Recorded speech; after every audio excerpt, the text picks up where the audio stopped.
न ब्रह्मलोके न च देवलोके न जक्षगन्धर्वमनुष्यलोके न लोकस्य जाति जरापनेता नन्नस्ति तत्ततो हि मनुष्यचन्द्र वन्दितस्तव सूर्य स्नेहोदीरा ऋषिभिश्चापि पूजिताः वैद्य सर्वस्य लोकस्य वन्देऽहमपि तं विभो. Not in the plane of the Brahma, not in the plane of the Devas, gods, nor in the worlds of Yakshas and Gandharvas, celestial singers, is then there anyone like you, the liberator from birth and old age, O moon among men. You are adored by the gods and worshipped by the sages. You are the physician of the whole world. I too offer my worship to you, O Lord Buddha. To the world burned by the fire of attraction, aversion and fear, you have manifested as a vast lake. Salutations unto you again and again, O Bodhisattva, fully enlightened. Om Shanti, Shanti, Shanti. Peace, peace, peace be unto us all. So today our topic is Buddha. So naturally, Buddha's presence in the world have brought so much peace and happiness and joy through thousands of years, 2,500 years past. But the impact of Buddha is still growing, and it is bringing peace and solace and joy to the people of the world, be in whatever position they are. But who is Buddha? It's a big question. Buddha is a human being. We say Hindus believe that he is an incarnation of God, like Christ, like Krishna, like Rama, like Ramakrishna. God incarnated as Buddha. And Buddha is actually, Buddha has been praised in this way, that Buddha is not a person, but it is a person, a principle manifested in human body. Buddha is a state. Bodhisattva is a state of attainment, where everyone, that is the beauty of Buddha. It's not that I alone have attained that, you can also attain. He opened the door of that infinite knowledge and wisdom to himself by his tremendous search for the truth, and also left it open for the posterity to express and understand that reality within themselves. Buddha is a state of peace and perfection. Buddha is a state where, beautiful, one quote is there. What is the Buddha expressing his own ideas? Buddha is a state where breeze no longer sways the serenity. Ups and downs no more over the even path. Night never sets in over the illumined awareness.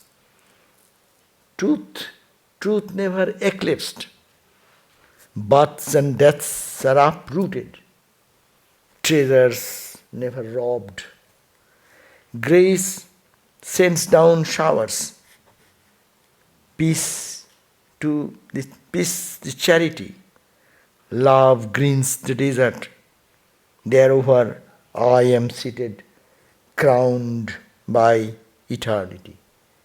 That is a state, is an open declaration for the world to reach that point where the bridge no longer can sway the serenity what we have inside. No? He says the ups and downs no more over the even path in our life. We are always tormented by the ups and downs, joys and sufferings. But it is no more can touch that state of Buddha. Night never sets in over the illumined awareness. When that awareness which is illumined, awareness which is inside is experienced, then there cannot be any night. It is day. It is all the time light and brilliance, and it is all experience and experience. Truth never eclipsed. Never it gets mixed up with untruth. And birth and death are uprooted. This is a beautiful idea. We are all in the journey of birth and death and suffering and pain. Right? So here is the point. Birth and death is uprooted from that life who have attained that bodhisattva or birth. And treasure, you get that treasure which is never robbed. No one is there, no person can rob that treasure. Everything in the material world can be robbed, taken away. Youth can be taken away by old age. Money can be taken away by the robbers or taxation. So everything, there is a potential thing you gather, there is the chance of being robbed and taken away. But Bodhi Buddha is a state, once attained, no one can rob that from you. Grace sends down showers. There is only grace and grace and grace. Peace is a charity. You can give away that peace to everyone if you attain to that state. And love greens the desert. The suffering, the soothing, searching heart. The searching heart will be soothed forever, as if it is a shower of love there. And in that state, there, over I am seated. That is the state of Buddha. That state crowned by the eternity. And never to go that. Once you attain that state, there is no chance of your losing that. No one can take. So, it's a very alluring state. No? But still, it may be alluring to us, but it's not so easy to accept these philosophies and to act in a way to reach this state. Now, that is the point that Buddha came, and actually he conferred this state of freedom from all types of bondage. Buddhism starts and Vedanta starts with what you call pessimism. Buddha starts saying everything is dukkha, dukkha, dukkha. Eh? Everything is suffering, suffering. What a pessimistic talk. All suffering, all suffering, all suffering. There is so much joy, so much fun, so much things. But no, Buddha says, hey, you are mistaken. You are thinking what is joy, that is the source of your suffering. We never thought that way. What is good? Immediate. And that's charming, that's good. And there is so much, the whole world, so much of joys. No. You are deluded. Suffering is suffering, undoubtedly. But joy is also suffering. Joy is suffering is a new philosophy. To look at the thing in a different perspective. Because what is bringing joy today? The same thing brings suffering tomorrow.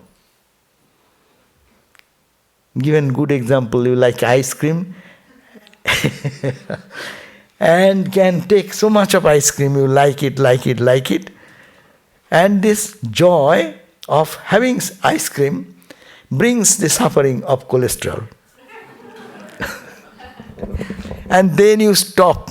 Then you like it, but you cannot take it.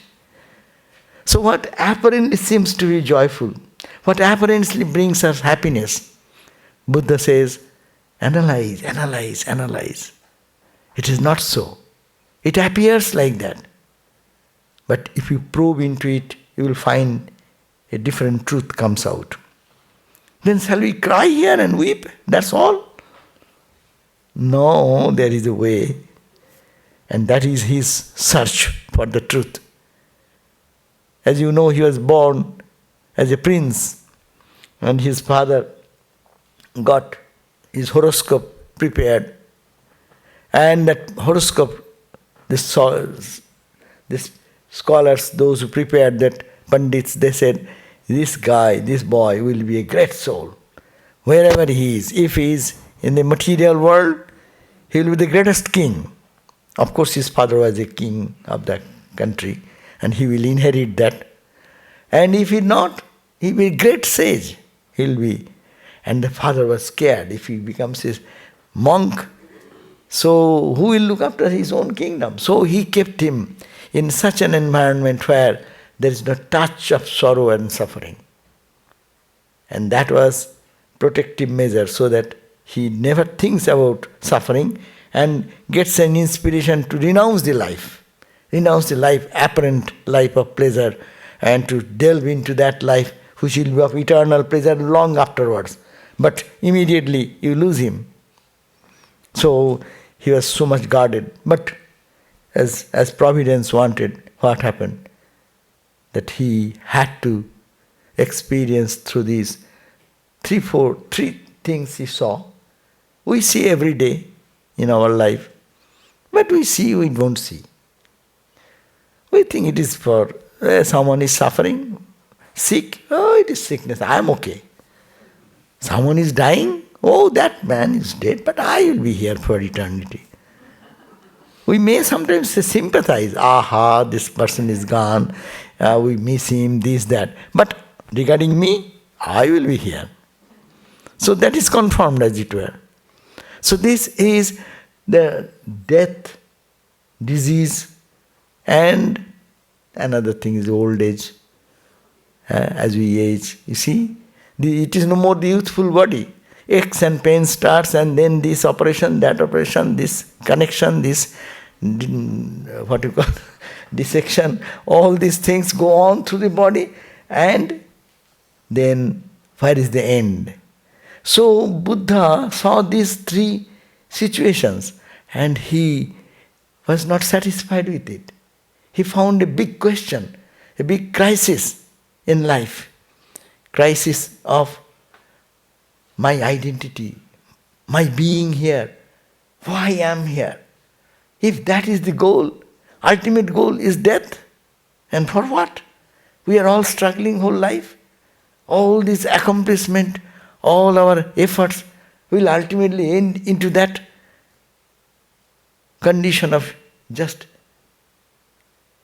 ending into death situation.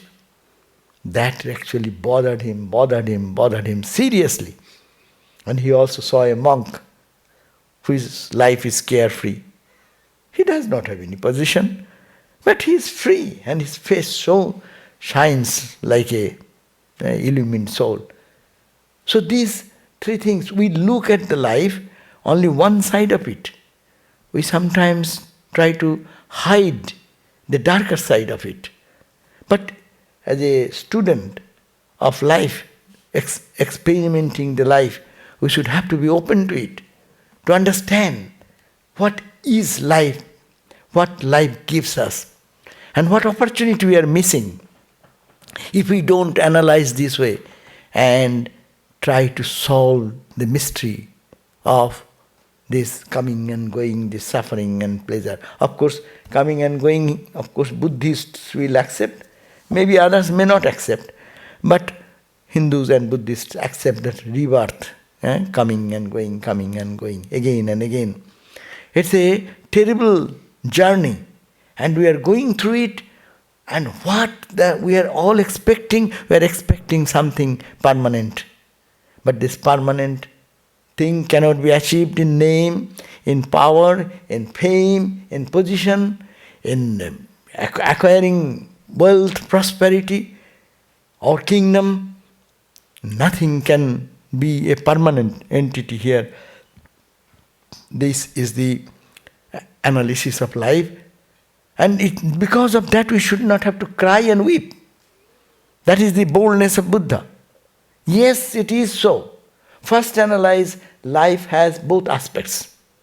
It gives a touch of joy because the senses and the sense objects, they connect. It's called sparsha. Sparsha means touch. Whenever my eye will touch something beautiful, it will run there. And mind, if it gets connected, then it touches. And with that touch, we may feel some joy. Sometimes we may feel some excitement. But that is for a flickering moment. And that flickering moment of touch of the sense and the sense objects, how much pleasing it may appear, it brings suffering or loss after some time when it goes away. It is instant. And our whole life is nothing but instant touch. Everything is touch. Ears, hearing some sound, connected with my mind. Some sound outside, here is the instrument. Perception, completed by mind, touches. Some sweet words come into our ears, we get excited. Some foul words come, somebody says something, it depresses. So all our life is a very important point. It is only a touch. It is a sensation. One sensation to the another, to the other, to the other, to the other. We call a existence which is actually void. Because it is flickering experiences, one dot to the other dot, to the other dot. No more the last experience remains as soon as another experience comes. And it is all split. And it appears to be a whole. Like the fan rotating in the house in high speed, we don't see the blades, but it is the same 3 blades or 4 blades, whatever. But 4 blades appear to be a circle, and that as if the blades are not there even. What it appears is an appearance, but it is all the summation of some changes. It's a very philosophical question, or not only philosophical, a realistic question to explore. See, we are what we are. We are only changes, some changes constantly happening in the physical, in the mental, in the emotional, in the intellectual, and our ego area. All these changes, what I call I, my knowledge, my feelings, my understanding. It is not the same understanding as I had yesterday, today. It is changing. It is not the same body, what I had yesterday. Not yesterday, split just 1 second before and this second. Even this split second within the division of time. It is changing, changing, changing. And what a miracle that we are seeing it to be unchanging, eternal, as it were. I am here, I was here, I live here for 10 years. What is that I live here? That I is dead, every second it is dead. We are standing on some wrong premises. And we are trying to build a castle on that wrong understanding. So, Buddha says, try to see this, observe this. It's not to cry and run away, but to analyze it and find a solution out of it. So that these changes will go on, but I can be, as I just read, that I can be standing in a state where no ups and downs will be in my path, no night will be ever to cover my knowledge, neither this truth, understanding will be eclipsed anymore. Births and deaths will be uprooted from our awareness and consciousness. I will live in eternity. See, this language is so close to Vedanta, only people get mixed up. Whatever they say, that is philosophical, you will have to say. But the point is that here, to understand life, it is a question, it's a realistic question, it's a practical question of life. Sometimes people think religion is something unearthly. But it is most earthly. It is taking us from where we stand. Who can deny the argument, the understanding what has been presented by this path of analysis of Buddha? So here we find Buddha, that's why he said, don't talk about doctrines and dogmas. Enough. Don't sit and make big argument against one doctrine against the other. Vedanta or Buddhism or Hinduism or Christianity. Don't talk about ism. The problem is here, solve it. And that's why Buddha's message is very clear. He says, no doctrine, no philosophy, no God, no heaven, no priest. You see, no Vedas, no scriptures. Even he is born in the Hindu tradition. That's why Swami Vivekananda said, Buddha is the rebellion child of Hinduism. That because in the name of religion, these doctrines and dogmas have penetrated into the Hindu culture at that time. They are doing sacrificial fire, and in that they are offering some animals. Animals to be killed for what reason? Animal is a symbol of our animal instinct. So we cannot cut it here. So we take an innocent animal and chop the head, thinking my animal instinct is gone. But I remain the same old guy. That's why Buddha was pained at this realistic situation, what is going on in the name of religion. Religion, you are to understand the transformation of life. Doctrine does not make you a great religious person. Which philosophy you hold on does not make you a great spiritual person. Intellectual people can always have some higher stand.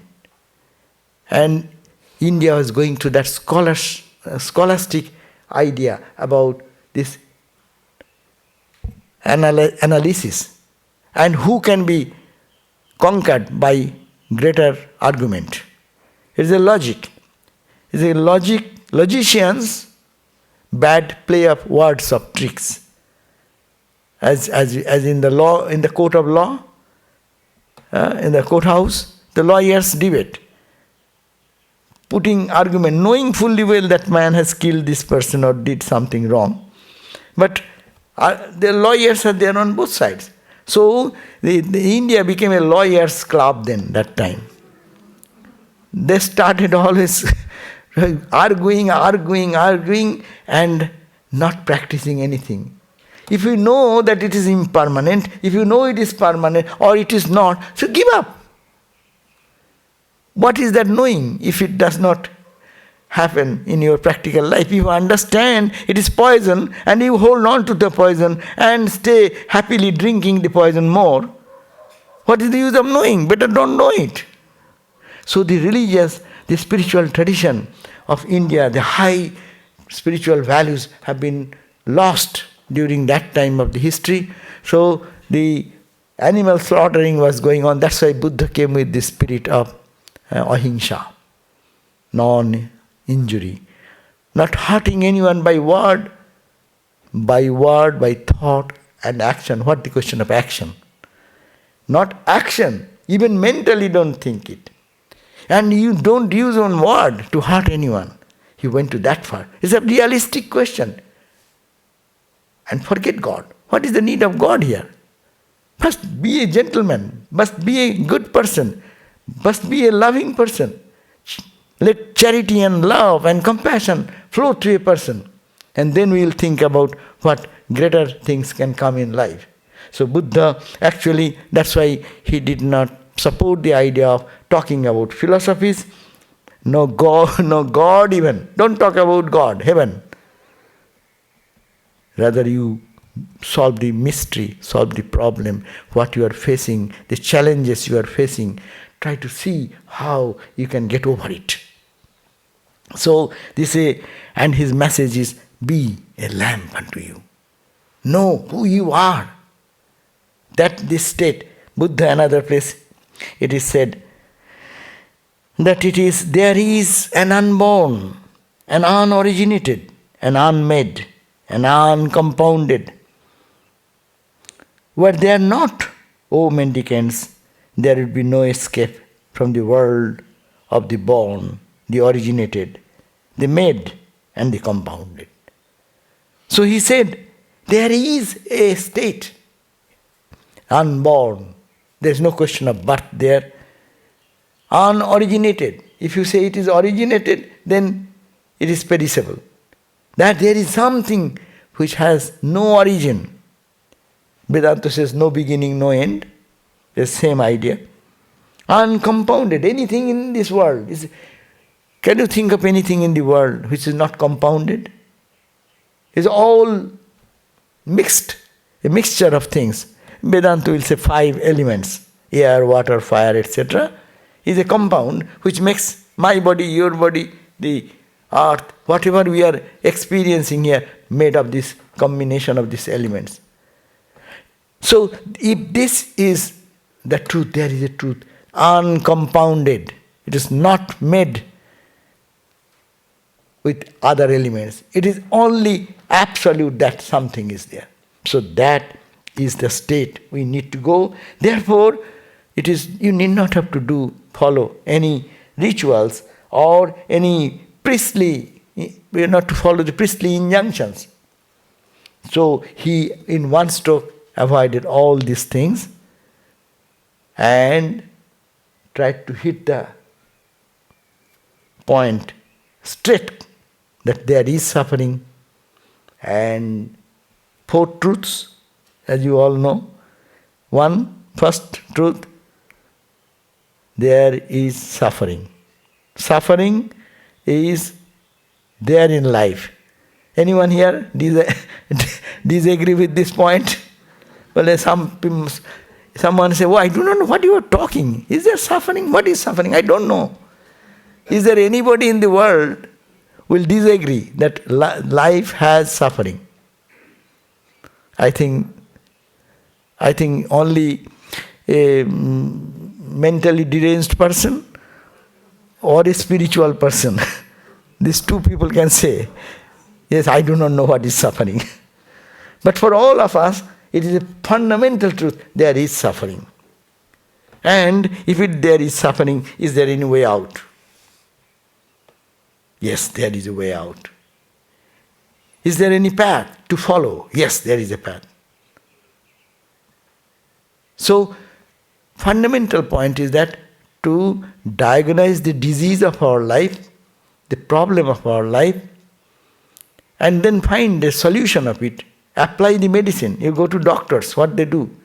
First of all, it takes so much blood test, this, that, what for? To diagnose what is the problem, where is the problem, locate that. And then they prescribe some medicine. So Buddha also found the problem very simply, and then tried to give the solution of it. So the fundamental idea of what Buddha wanted, that you need not have to be searching into something philosophical, but come to the realistic point of life and see the suffering there and how you can get out of the suffering. You have to find such means and ways. So the fundamental point that there is existence of suffering in life. Second point will be, if there is existence, there should be some cause. What is the cause? There is a cause of suffering. And then there is a cessation of suffering. And there is a way that can be followed to get out of suffering. So these are called the 4 noble truths. Very simple thing. First of all, there is suffering in life. And if you say there is suffering of life, then you'll have to say there is a cause. Why I am suffering? There should be some cause. And that cause, normally we are happy if we can put that the cause of suffering is somebody else. Because of you I am suffering. Then I am happy. But Buddhism does not say that. You take the load on yourself. There is a cause of suffering, and it can be suffering. There is a path to get out of this suffering. And the point is that there is a theoretical knowledge first, there is a cessation. Suffering has a cessation, suffering has a cause, and suffering, there is a way to get out of suffering. So out of this, the first point, the existence of suffering, is a very important point. It is like diagnosis. It is diagnosing the disease, our disease of suffering and pain in life. And first point is that the existence of suffering, that is diagnosing. First of all, what is our problem? Problem is that there is a suffering and I am a victim of that. And then next, it is a theoretical, there is a cessation. Yeah, there are people who have gone beyond this suffering. But for me, now come the realistic point 2 and 4. That means these are the prescriptions. What prescription? Medicine, doctor's prescription is a practical application. The point is that this, you have to find the cause of suffering, and then you can find that it is what cause? What is causing me this? Cause is my desire. I desire something. Whatever I desire, any good thing or bad thing, that leads us to a path, and where there comes so many unwanted situations which puts us into that suffering. And the way out is to analyze how this suffering is troubling me and how I can get out of it. So these are the 4 noble truths, and as Buddha has said that it is, but what is the easy way? Easy way to live a nice life. People talk of big philosophies, but their life is not based on dharma, not cultivated with the values of life, the principles of life. Big talks does not do anything unless there is application in the life of giving its price. You want whatever object you want, you have to pay the price of it. So Buddha naturally gave this dharma. That's why we say Buddhang Sharanang Gacchami. I take refuge in Buddha. That means Buddha, the state. Or you can think Buddha, the personified truth personified in human body. That is one point. That dharma, then dharmang sharanang gacchami. I follow the path of dharma, righteousness. That eightfold path of righteousness. Righteousness path, right understanding. Make the life understand a way where there is no more delusion, misconception. Try every day to understand the situations of life, where I am getting confused, where I am putting wrong emphasis on the thing, which is in this world, if we know that it is all moment to moment changing, if that is true, then our affinity to the things will automatically take a different turn. If I know it is permanent and I run for it, that's good. But if I know it is changing with this next split second, then my attachment will be different. I cannot attach with that intensity as I was doing before. So, to right understanding of life, right understanding of these situations of life, every day what is happening, right understanding, it is of the thinking, thought. Think very high, noble, lofty thought, worthy thought. what is useful, what will bring peace, what will bring total joy and self-contentment. Try to find. That means to be aware of all this, to follow the path every day, the path of awareness. Awareness that I will think high. I will not think superficially. Most of our days go in a way we are not serious thinkers. Things come and we accept it and go along with it. And then suffering comes, we cry. Joy comes, we say, we thank everyone for giving that joy. But nobody gives the joy, but it comes because of your choosing the path. So here is the think rightly, high thinking and noble thinking, worthy thinking, right speech. How much we speak whole day. If we take the record, if you can record yourself in your phone, a phone, it will be over within few minutes. And phone cannot contain so much of memory. So whole day we are talking, but what were you talking? We are talking of what is worthless. Rather you control your speech and see how you can have more time for thinking. We are very instant talkers. Anyone says anything, I have to respond immediately. Wait. Think a little bit and say what is the right response. So this is it is bringing self-control. Also giving us the time to cogitate. What am I talking? Is it useful or worthless? Our one Swami used to say, Bhadrananda, a British Swami, he used to say, before you talk, you just pause and tell yourself, is it useful? Will it bring good to anyone? Will it bring good to me?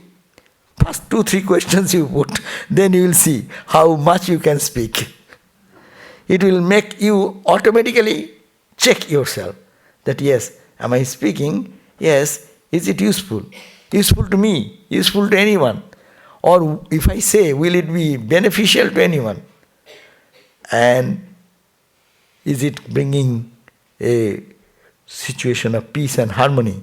So these are very important points. Speech, it should be kind, it should be open, it should be truthful. That is the very, very practical. Following this type of what automatically character is built. The spirituality is character. A noble character. High thinking. Self-control. Understanding the thing in proper perspective. Speaking what is beneficial, what is useful, which is kind, which is truthful. Then live a right living, right type of livelihood. That means which will be not hurting to living beings, to take away the peace of others for my living. I live anyway, I don't care whether others are hurt or others are destroyed, others are killed. No, think rightly. As I have the wish to live, so others also have the same quality to live in the world. So live in a way that it does not hurt anyone. It does not create any trouble for anyone. The right type of life, right effort to earn money, to get established in life even, that should be in a right effort of self-control and self-effort. That effort should be with the controlled sense, subjective check and mindfulness. We should be very mindful to actively watch the mind. Mind deludes us. Mind takes us in trickery way. And we support that. As a result, whatever I think, I follow that. And that we cannot see the perspective that what is the right type of mindfulness. Mindfulness also now you know how to observe the mind itself, what mind is thinking, what mind is doing. So that is the right mindfulness. And to also right concentration, that means in deep meditation on realities of life. Here contemplation, in Vedantic contemplation will be think that I am Atman, Brahman. But in Buddhistic idea will be, right concentration is you meditate on the life. Yes, what is happening in my life? What I was, what I am, what is the change? And observe what I am thinking, what I am becoming. Is it not a matter of all a perception of changes together giving an appearance of reality? Say, these are the eightfold path has been mentioned as the path for liberation. And meditation, what to meditate upon? Now it is a big, Buddhism is a huge subject because so many divisions of Buddhism has come. But the major thought goes back to this.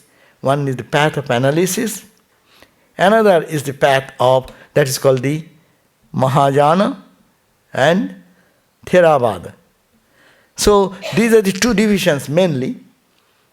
Buddha didn't want that someone should worship him, but people forgot that and started worshipping him, and statues and statues and statues all over, and forgot the blessings, the principles for which Buddha stood. Tremendous renunciation, tremendous analytical mind, observing the suffering of life, how to live the life. They engaged in another way. But they are all paths though. But major thing is that if we take this Buddha's philosophy, then finding the cause of suffering, accepting that there is suffering, understanding that there must be a cause of suffering, following the path of Buddha, what he has described, then escape from this suffering. And somebody already have done as Buddha himself. These are the example before us. So we have to make a journey. But now the right point, right concentration. Here, what to concentrate? Mindfulness. Mindfulness, what about mindfulness? It is called the infinite causation circle. 12 points are there, very fine analysis, but I'll just touch those 12 points. First of all, the point comes that we are suffering. We are talking about suffering. Why I am suffering? That's the first question. Why am I suffering? Because I am in ignorance. I do not know that what I am trying to hold on, that is temporary. I didn't know that. This ignorance, that's why the first point is that why we are suffering. Because we are ignorant of the truth. Ignorance, wrong conception. What is the wrong conception? The life is full of suffering. But it is not there is not so much importance in it that to feel attracted towards it. Because where I am getting attracted, by that time I reach there, it recedes. It changes. We foolishly say, yeah, you have changed so much. This is a wrong statement. We should not say that. Because I am also changing, you are also changing. Yesterday, you and yesterday me, it was something, and today is me and today is you are not the same. No question of saying that how you have changed so much, I didn't understand that. Because it is a change, it's called life. Constant change. It is called the Alahata Chakra. Ball of fire. Fire, ring of fire rather. Ring of fire is an appearance. There is no ring. There is a one ball, flame, and you are rotating it high speed and giving an appearance of a circle, and we are saying it is a ring of fire. So life is like that. It seems that it is a continuum, but it is not so. So why we do not know? Why we are suffering? That because of this fundamental question of ignorance. Ignorance that this life has nothing much to be attracted towards, but it gives an appearance of that, and we are drawn into it, And because of being drawn and pulled into it, we, as a consequence, we get to frustration, or we get to little accomplishment for few days, and that accomplishment itself creates a sense of our frustration. What I have achieved, I am not happy with it. Look at our life when we started our journey in the childhood. Oh, we'll get a good grade. Okay, good grade. Then what? You enter into the school. Okay, now I will complete this, I will learn this, I will do this and do that. Okay, go. And then get master degree, get PhD. Then what? Go. Where? You become a Nobel laureate. Go. Then what? Afterwards, at the end of life, says, oh my God, no one is around me. I am alone. And who will save me? Who will hurt me? Isn't that all this accomplishment? People say, I have accomplished so much. But there is no peace. There is no fulfillment. So this is called avidya. It is leading us, not one person. All of us are running like that. But we are not aware of it. Not being aware is the first point of our suffering. So we are suffering because we do not know that we are running after something which it is not there. But does it mean then, am I a fool? I shall give up all these things and believe this foolish theory? To have some joy after death? Well, no. You just learn this. If you learn this, you will be in the life, but you will not be crying and weeping. I know it is changing and it has changed. I am happy with it. Freedom is yours. So that is the first point, is called the avidya. And why does it happen? Why I am ignorant? Because we have our sanskaras. Because we have in our mind, we are thinking of tremendous attraction, desire to be born and to get something and have something more and more and more and more and more. Endless. That's why even if one goes to heaven, he is not satisfied. There should be heaven. In heaven also, different grades of treatment are there. That story is there, that one New York driver died and he went to heaven, and he was given a big palatial quarters, and one priest who was preaching the Lord forever, and he was given another place, but not that big. Then he once asked, Sir, Peter, what is the condition? Who is this guy? But he is a taxi driver in New York. Well, why? I am preaching the Lord's name whole life, and I got this small quarter, and he is having a big house with so much of plenty of things. Then Peter responded, but remember, when you preached, what happened? And what this taxi driver was driving. As the taxi driver is driving, everyone says, oh Lord, my Lord, protect me. It's driving so harshly. And when you were preaching, what happened? All the audience fell asleep. Does he not deserve a better palace in the heaven? So this is the point, that even in heaven there is gradation. But that is the desire, that because of ignorance we have this impression. We have some momentum in our mind. Mind pushes us, drives us to go for this, go for that. That is because of the sanskaras, it comes from the experiences of our actions and our past life. And why this comes? This experience, desire for comes to Vijnana. It is called the Vijnana. Means I will experience this because of that I. To experience the world, we need one who will experience. So behind these impulses, there is some I. Aham Bodha. I am there, I will experience. That is because that I is the guiding force that is pushing our mind to move into the objects of the world in varied way to find peace and joy there. According to Buddha, this visible world has no entity, has no permanent entity. It has a relative entity, as I said. It is a circle, the fire circle, but it is not actually circle, but it is a ball, and its movement is all appearing. It's not the real thing. So it is only a chain of experience. Chain of experience. I see from morning till now, you look at yourself, you can really think, it will give great clarity.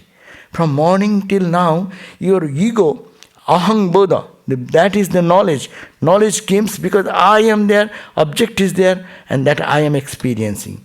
It is like split experience, one experience, another experience. I woke up, one experience. I opened my eyes, another experience. I come out of the bed, another experience. I want to the washroom, another experience. It is only experience.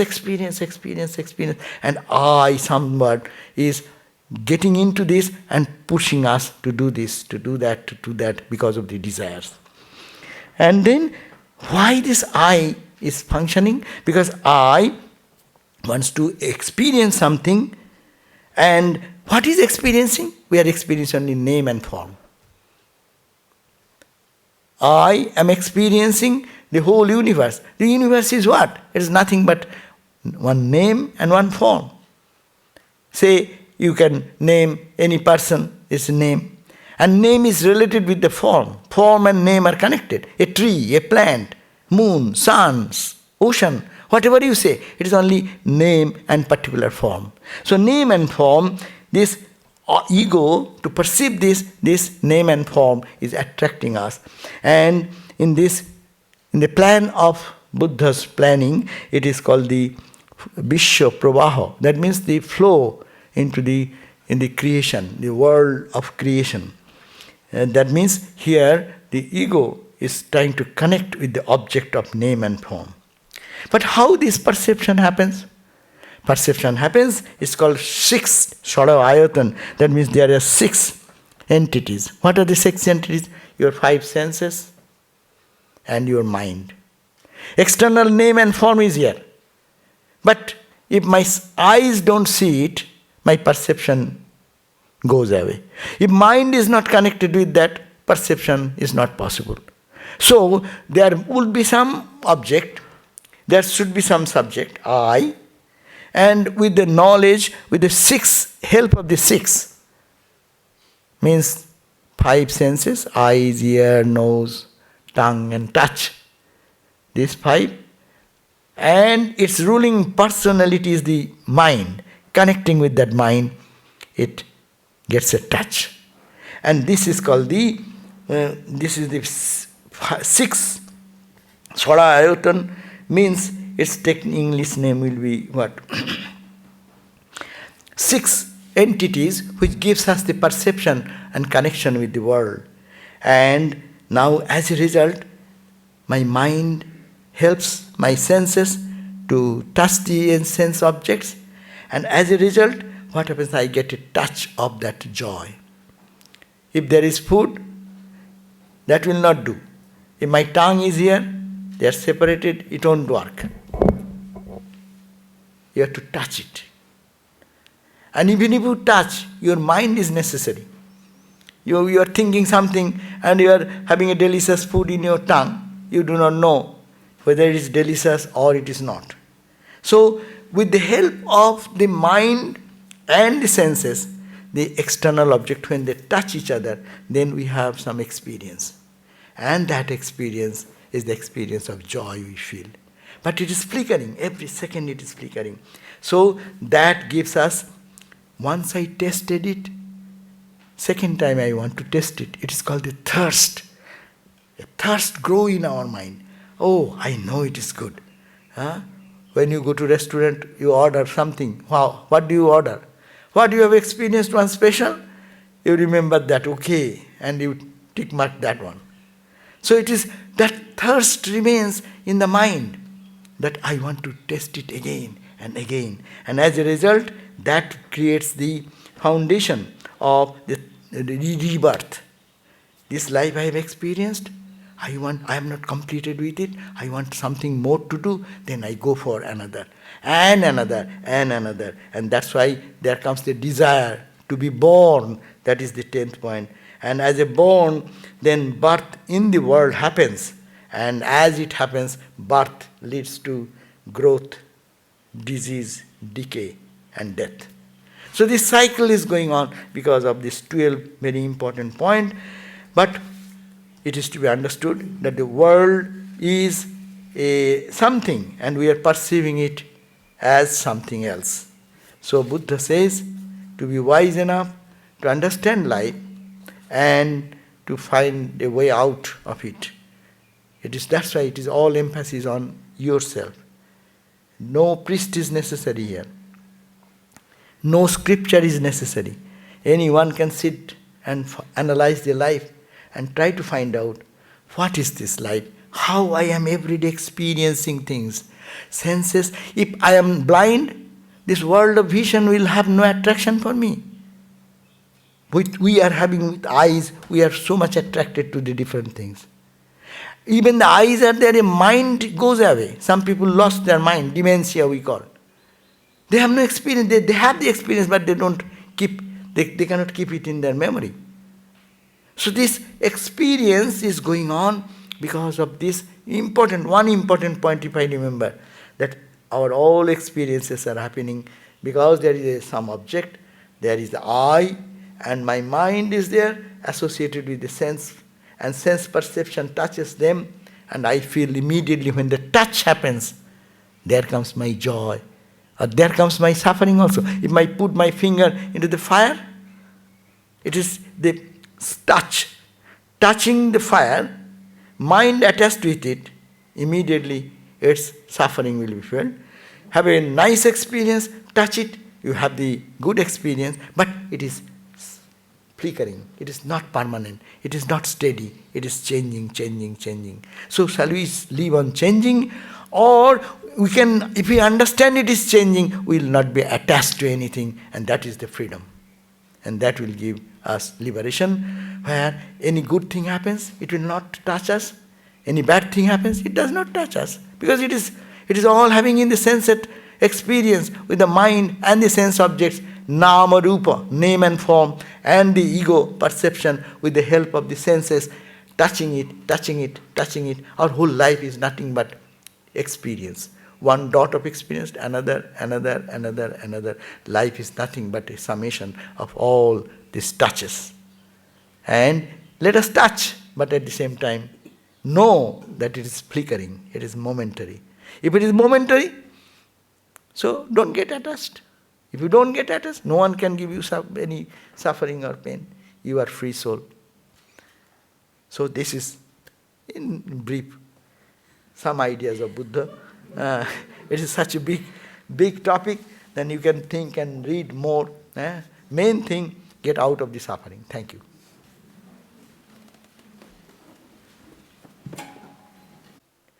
And now, we will have our question answer session after this, after I conclude with a chant dedicated to Buddha. Om Samrajya Shukham Trinavad Vihaya Shandharayang Schivara Chinnavesham Ninindya Vedam Pashuhatanam Cha Dayamayang Tang Pranatasmi Buddham.